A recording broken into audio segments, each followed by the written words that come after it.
Hello dear student, welcome to the lecture of design of AC machine. We are in chapter number 3, that is design of synchronous machine.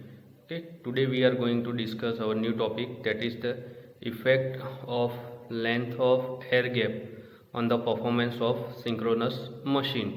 Okay, જો આપણે length of air gap જે stator અને rotor વચ્ચે હોય છે એ વધારે રાખીએ છીએ તો મશીનના પરફોર્મન્સ ઉપર શું ઇફેક્ટ થાય છે, મીન્સ અલગ અલગ ફેક્ટર જે હોય છે કે તો એના ઉપર શું ઇફેક્ટ આવે છે, પોઝિટિવ કયા કયા હોય છે, કયા કયા નેગેટિવ ઇફેક્ટ આવે છે એ આપણે આજે આ લેક્ચરમાં સ્ટડી કરીશું.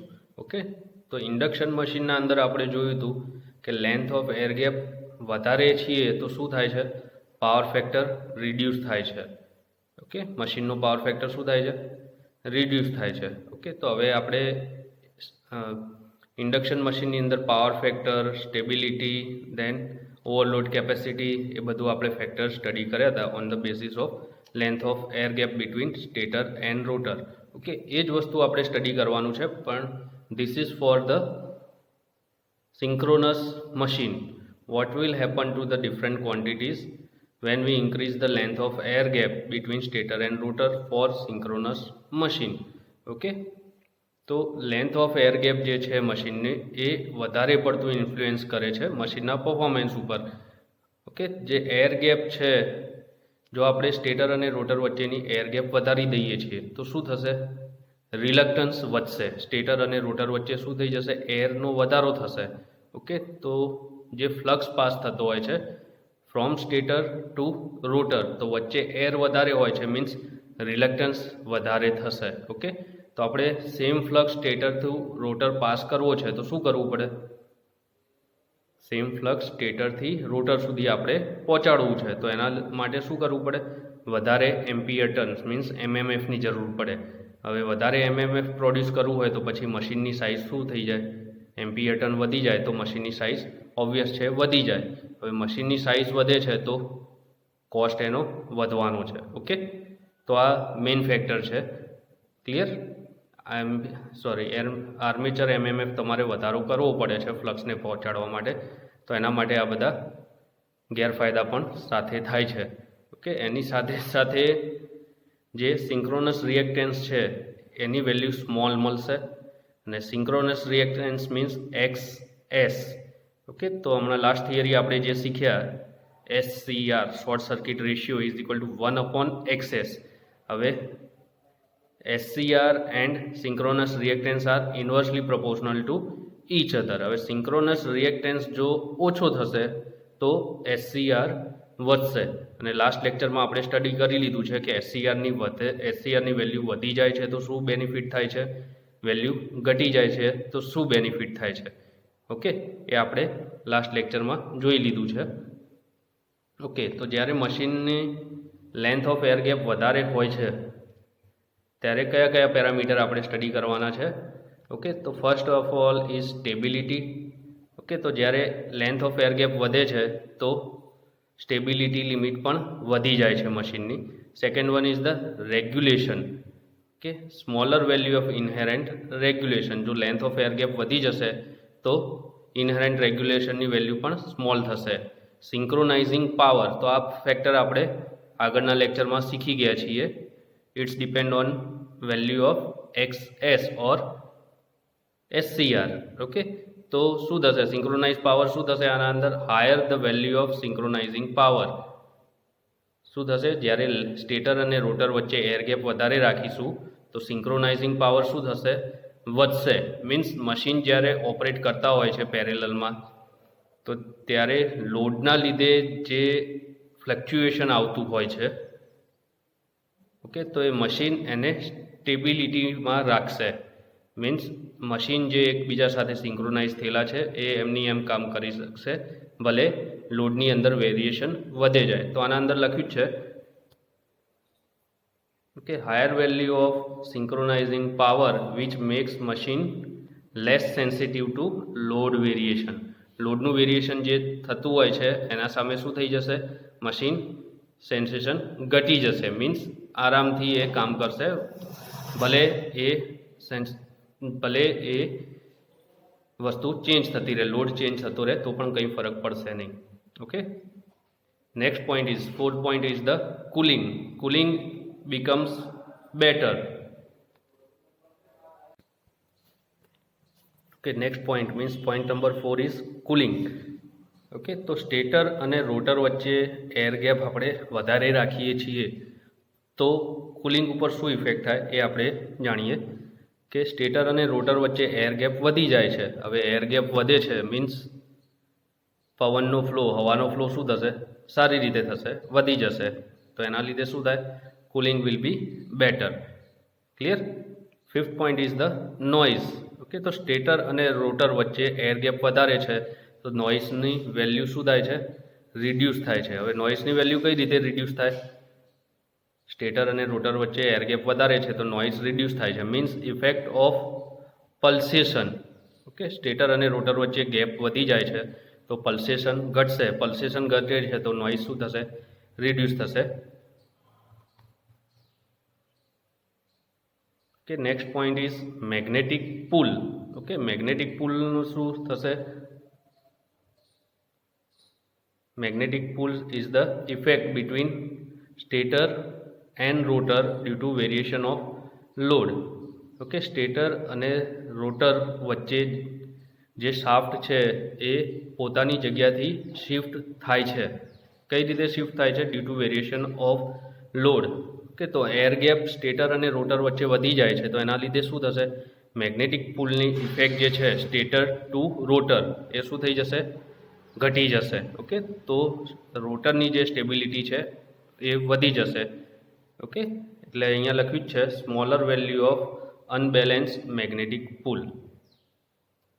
કે તો આના અંદર હવે સમજાવે છે કે શું છે વસ્તુ.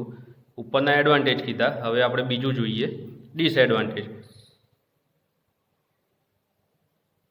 કે but with increase in the length of air gap a large value of field MMF is required which result in increase in cost of machine. જે તમને સ્ટાર્ટિંગમાં મેં કહ્યું એ કે સ્ટેટર અને રોટર વચ્ચેની તમે એર ગેપ વધારી દો છો તો સ્ટેટરથી રોટર સુધી જે એમએમએફ પહોંચવો જોઈએ, ફ્લક્સ પહોંચવો જોઈએ એ પૂરો પહોંચશે નહીં.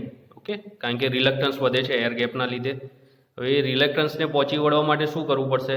એક્સ્ટ્રા તમારે field means MMF, ampere turn તમારે પ્રોવાઈડ કરવા પડશે. હવે ampere turn means MMF produce કરવા માટે તમે વધારાની એસેમ્બલી, વાયરિંગ ને બધું કરો છો, વાઇન્ડિંગ ને બધું, તો શું થશે? Overall size of the machine will become larger. હવે મશીનની સાઇઝ વધે છે તો શું થશે? એનો કોસ્ટ બી વધી જશે મશીનનો. Clear? Second disadvantage is the size. Okay, તો ઉપરનો પોઈન્ટ સમજાયો એના રિગાર્ડિંગ જ છે. Second is the size. Larger diameter hence larger size. Size શું થઈ જશે? મશીનની વધી જશે. Okay, third point is the magnetic leakage. Okay, તો મેગ્નેટિક લીકેજની વેલ્યુમાં શું થશે? વધારો થશે. Fourth one is the weight of copper. Okay, કોપરનું વેઇટ શું જોઈશે? હવે larger ampere turn means field winding આપણે વધારીએ છીએ તો શું થાય? કોપરની ડિમાન્ડ વધશે. હવે કોપરની ડિમાન્ડ વધે છે તો ફિલ્ડ વાઇન્ડિંગ વધશે. ફિલ્ડ વાઇન્ડિંગ વધે છે તો કોપરનું વેઇટ વધવાનું છે. Higher the weight of the copper. Clear? આ વસ્તુ ધ્યાનમાં રાખવાની છે. This are the disadvantage four selection of larger air gap between stator and rotor. Okay, તો એ ફેક્ટર આપણે જોયા. તો આ ક્વેશ્ચન જીટીયુમાં પૂછાય છે. Discuss the effect of air gap length on the performance of synchronous machine. It may be asked for 4 marks or for 7 marks. કેટલા? 4 કાં તો 7 માર્ક્સમાં પૂછાઈ શકે છે જો આ ટર્મની તમારી જીટીયુની એક્ઝામ 70 માર્ક્સની 3, 4 એન્ડ 7 એ ટાઈપના ક્વેશ્ચન પેપર સપ્લિમેન્ટરીમાં લખવાના થયા તો. કે મેક્સિમમ ચાન્સીસ હવે એમસીક્યુના છે due to presence of COVID-19 situation. Okay, તો ગવર્મેન્ટની જે આપણી મિનિસ્ટ્રી છે જે રીતે યુનિવર્સિટીને ઇન્સ્ટ્રક્શન આપશે, યુનિવર્સિટી કોલેજીસને ઇન્સ્ટ્રક્શન આપશે, તો એ રીતની એક્ઝામ પેટર્ન આપણે ફોલો કરવાની રહેશે. એટલે મેક્સિમમ ચાન્સીસ શું છે? જે 8 સેમના સ્ટુડન્ટે લાસ્ટ એક્ઝામમાં એક્ઝામ આપી છે એ રીતનું જ રહેશે. ઓનલાઈન એમસીક્યુ ટાઈપ એક્ઝામ થવાના ચાન્સીસ તમારા વધારે છે. Okay,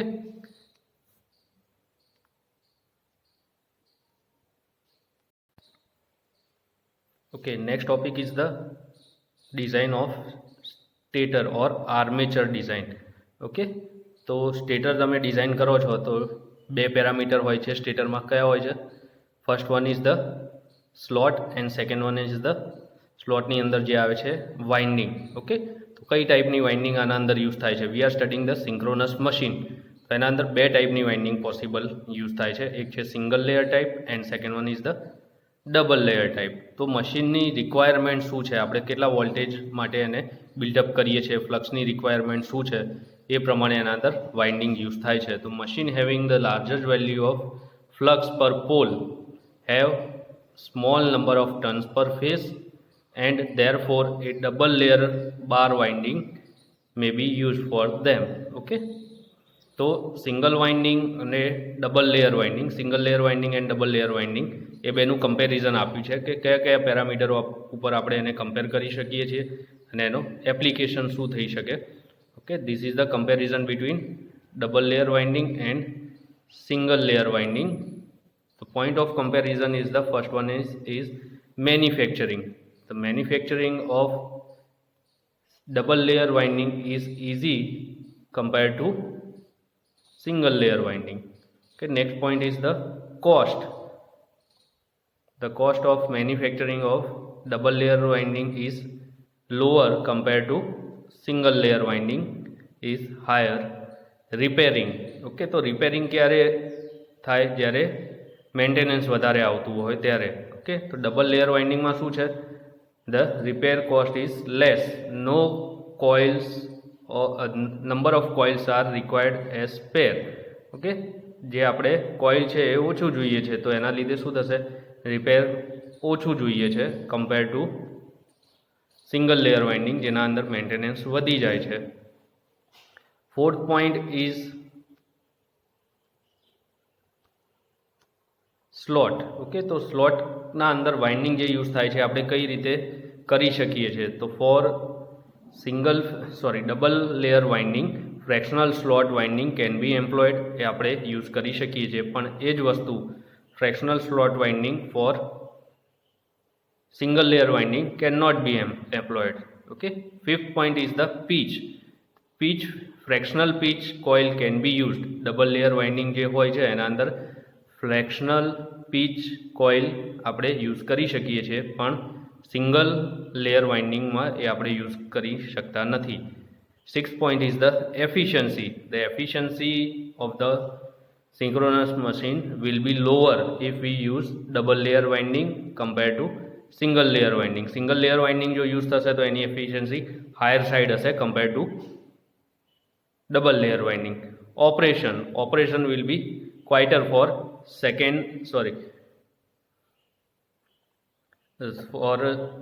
double layer winding. It is not quieter, but for single layer winding the operation of the synchronous machine will be quieter. Separator. Okay, બે લેયર વચ્ચેના સેપરેટર જે હોય છે insulator, ઇન્ટરલેયર separator are needed. કારણ કે બે વાઇન્ડિંગ આપણે અહીંયા બનશે, ડબલ લેયર છે ને. ઓકે, તો બે લેયર વચ્ચે સેપરેટરની જરૂર પડશે, જેવું કે સિંગલ લેયરમાં એ વસ્તુની જરૂર પડતી નથી. No interlayer separator are needed. Ninth point is the space factor. Okay, space factor in double layer winding is more due to separator. કારણ કે શું થશે? બે વાઇન્ડિંગ તો આપણે મૂકવાની જ છે, પણ દરેક બે વાઇન્ડિંગ વચ્ચે શું કરવાનું છે? સેપરેટર પણ મૂકવાનું છે, જેથી શું થશે? સ્પેસ વધી જશે. ઓકે, તો સ્પેસ ફેક્ટર એવું આવશે એનું for double layer winding. Okay, compare to સિંગલમાં હવે આપણે કમ્પેર કરીએ તો સેપરેટર લગાવવાનું આવતું જ નથી, જેથી શું થશે? Space factor will be good. 10th point is the use where this type of windings are used. તો ડબલ લેયર વાઇન્ડિંગ મેજોરિટી મશીનમાં આપણે જોઈએ છીએ, અને સિંગલ લેયર વાઇન્ડિંગ શું છે? અમુક જગ્યાએ હોય છે ને અમુક જગ્યાએ યુઝ નથી થતી, બહુ ઓછી જગ્યાએ યુઝ થાય છે. Okay, next point is the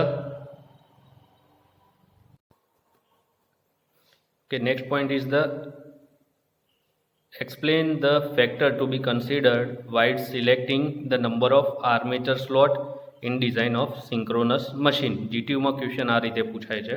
શું છે question? Which are the factors that affect the selection of number of armature slot for designing a synchronous machine. Synchronous machine design કરો છો તો એના અંદર સ્લોટની વેલ્યુ તમે ફિક્સ કરો છો, નંબર ઓફ સ્લોટ. તો એ સ્લોટ જો વધી જાય છે, ઘટી જાય છે, તો કયા પેરામીટર ઉપર શું ઇફેક્ટ થાય છે એ આપણે આ થિયરીમાં શીખવાનું છે. ઓકે, તો first parameter is the balance winding.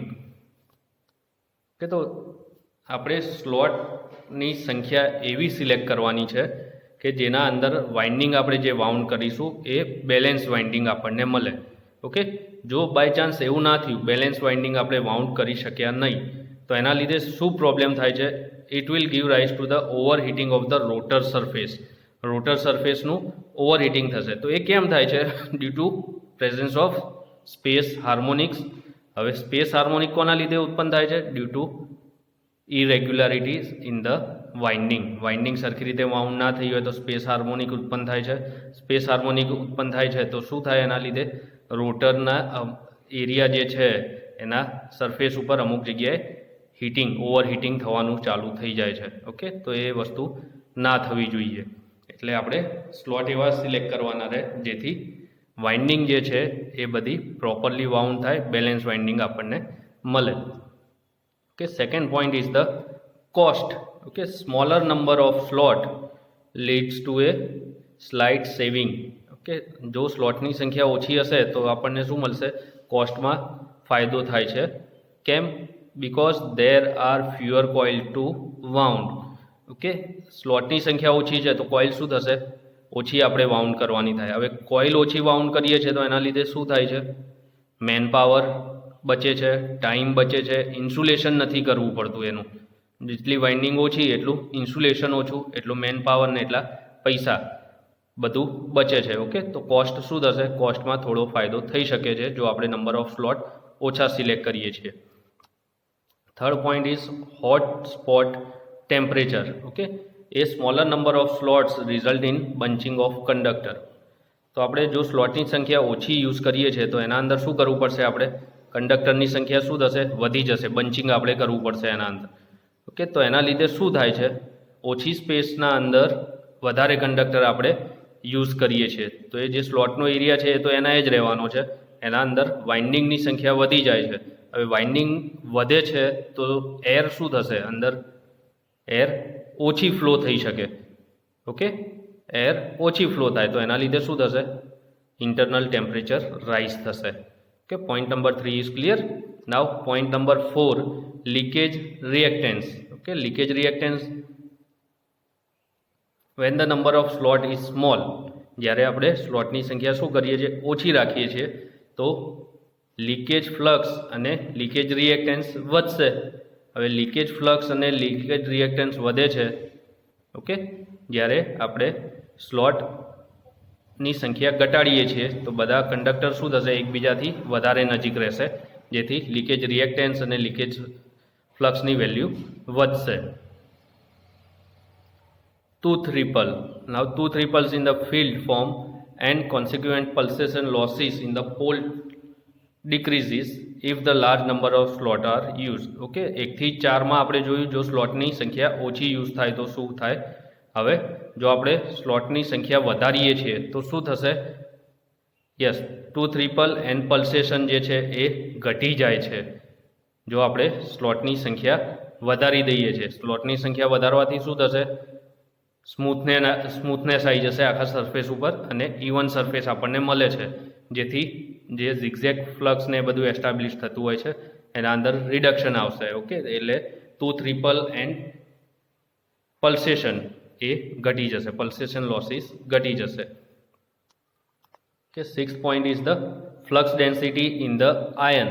Okay, the number of with a larger number of slot a greater space is taken up by the insulation. જો આપણે larger number of slot use કરીએ છીએ તો એના અંદર વધારે શું યુઝ થશે?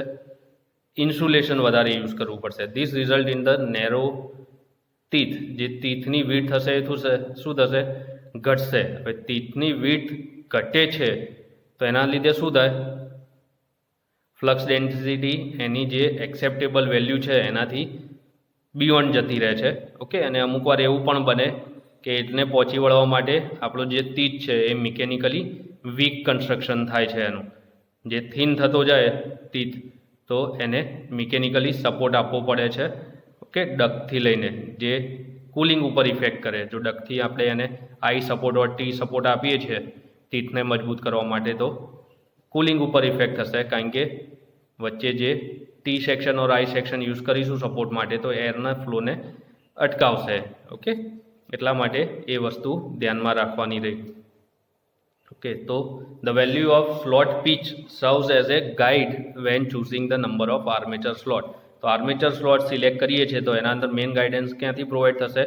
The value of slot pitch. તો સ્લોટ પીચની વેલ્યુ શું થવી જોઈએ? ઓકે, તો અહીંયા વેલ્યુ આપી છે અલગ અલગ સ્લોટ પીચ માટે, આપણે જોઈશું. The value of slot pitch,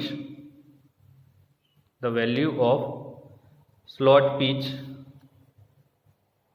ys depends on the voltage of the machine.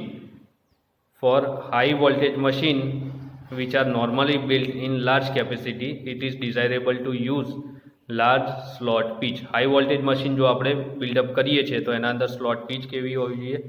Higher. Okay, તો સ્લોટ પીચની વેલ્યુ કેટલી હોવી જોઈએ એ આપણે જોઈએ. કે the value of slot pitch for different construction of machine are given as below. Okay, if we are manufacturing a low voltage machine, કેવું મશીન? લો વોલ્ટેજ મશીન આપણે જો મેન્યુફેક્ચર કરીએ છીએ, ડિઝાઇન કરીએ છીએ તો સ્લોટ પીચની વેલ્યુ વાયસની વેલ્યુ શું હોવી જોઈએ? 25 mm કરતાં ઓછી. It should be less than 25 mm for low voltage machine. Now if we are designing a 6 kV or low voltage machine તો એ વાયસની વેલ્યુ શું થઈ જશે? એ વધશે. કેટલી થશે? Up to 40 mm. વાયસની વેલ્યુ કેટલી થશે? Up to 40 mm or below, not more than 40 mm. Okay, next is the machine which are built for 25 kV. Okay, તો એની વાયસની વેલ્યુ કેટલી હોવી જોઈએ? Maximum 60 mm. ys એ શું હોવું જોઈએ? 60 થી બિલો હોવું જોઈએ. Clear? This are the values for ys for different design of machine. Okay, slot પીચની વેલ્યુ જો લો વોલ્ટેજ મશીન હોય, 6 kV મશીન હોય or up to 15 kV machine હોય તો એની વેલ્યુ કેટલી હોવી જોઈએ એ આના અંદર શો કર્યું છે.